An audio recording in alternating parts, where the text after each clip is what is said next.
Ekipe ya APR FC yasanze Rayon Sport ku mukino wa nyuma w'igikombe cy'amahoro cya 2026 isezereye Etincelle. Ni kuri wa gatandatu saa 12 kuri Kigali Play Stadium nibwo APR FC yari yakiriye Etincelle ku mukino wa kimwe cya kabiri wo kwishyura umukino w'igikombe cy'amahoro cya 2026. Nyuma y'uko rero mu mukino ubanza ikipe y'ingabo z'igihugu APR yatsinze ibitego 3-1 mu karere ka Rubavu.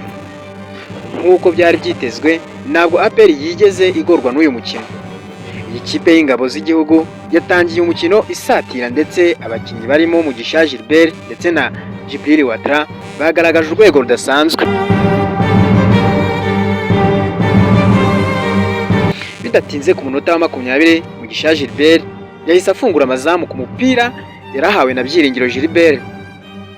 Ku munota 37 Memel Raouf Dao yatsinze igitego cya kabiri ku mupira wa ruhinduwe na Djibril Ouattara, ubundi umunyezamu wa Etincelle Irakoze Patience awukuramo nabi usanga nanone Memel Dao ahita awushyira mu ncundura. Igitego cya kabiri kiba kigiyemo. Etincelle yakomeje kurushwa cyane. Ubundi igice cya kabiri kigitangira umunota 47 uwo bita Cheikh Djibril Ouattara atsinda ikindi gitego cya gatatu. Bakomeje gukina bakina ibintu bigaragara ariko Etincelle n'ubundi yakomeje kurushwa. Ku munota 77 nibwo Ciza Hussein yatsinze igitego cy'impozamarira, ubundi umukino urangira itsinzwe ibitego 3-1. APR rero yatahanye itsinzi y'ibitego 3-1. APR FC yahise yisezerera ku giteranyo cy'ibitego 3-2 nk'uko mu mukino ubanza nabwo n'ubundi byari ibitego 3-1. Ubwo bishatse kuvuga ko APR FC izakina na Rayon Sport mu mukino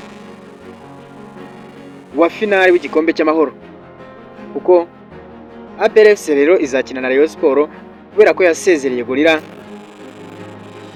Ubwo rero bazakina ku mukino wa nyuma w'igikombe cy'amahoro. Aya makipe yombi rero ni nayo yahuriye ku mukino wa nyuma w'igikombe cy'amahoro giheruka, yaje kurangira ekipe ya APR FC ariyo igitwaye.